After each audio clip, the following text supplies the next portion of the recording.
Dear music, I have been in love with you for as long as I can remember.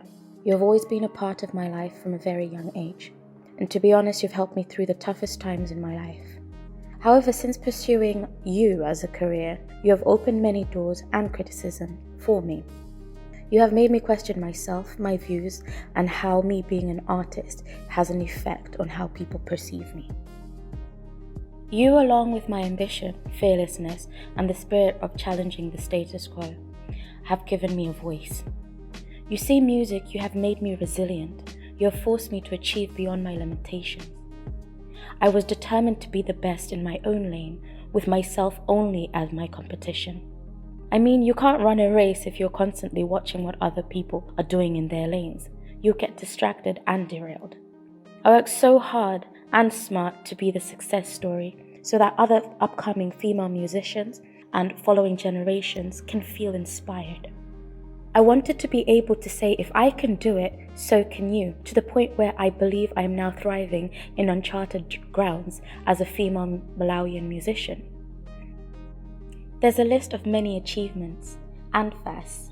I'm making history, but there's nothing that makes me prouder than seeing other women in this awfully male-dominated industry fight for their own seat at the table. There are multiple seats at this table for multiple women, so seeing a diverse version of Malawian women is so inspiring, from the modest and traditional to the carefree and bold in-your-face type of Malawian female musician. We are no longer looking for validation or respect from our male counterparts who try and pit us against each other. In our own unique ways, we are building our own queendom table, with seats for those who only wish to empower, encourage, educate, learn, advocate, and challenge the status quo. Put gender aside and male privilege aside. Women will not compete for the respect of men in any industry, including our own music. Even if they try and glorify one of us at the expense of vilifying and disrespecting the rest of us. That will not pit us against each other, no, never. You see, the thing is, music, you have really played a major role in opening my eyes to the realities, all the factors that hold the socio-economic progression of women, factors that are perpetuated by men and women.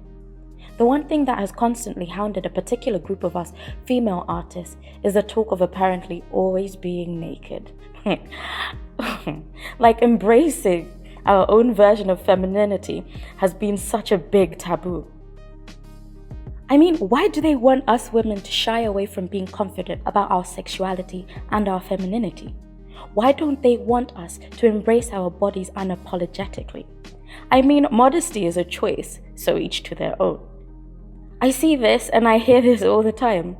They won't talk about how I made history, being the first and only female Malawian artist to have ever won an Afrima in 2018, or how Zani Chalet was the first Malawian female artist to have had a hit record, Single for Tonight, a collaboration with an international artist, Patoranking. They won't talk about how Temwa had one of the biggest records, Mudia Basi. But because we are women, they want to say we don't deserve our respect just simply because of your male toxic masculinity deems the way we dress as inappropriate. Not sorry, but who died and made them the gatekeepers of respect? Has it not occurred to them that we are not in the 1500s? We are in 2020. We are Malawian women that are in your industry music. We are ambitious and bold enough to live and be as we see fit. Our work, our creativity, our brand, our image, our attitude will see us all sharing stages with some of the biggest artists on the planet. They will not limit us. This is what you mean to me, music. The freedom to be unapologetic, successful, and happy. Whether I dress inappropriately or not, I am not sorry for my boldness. I am not sorry that my boldness offends them. Well, having said this, I would like to thank you, music, for making me the unapologetic badass that I am. I hope that this letter unleashes the unapologetic badass in a girl somewhere out there. All my love, that Liaya girl.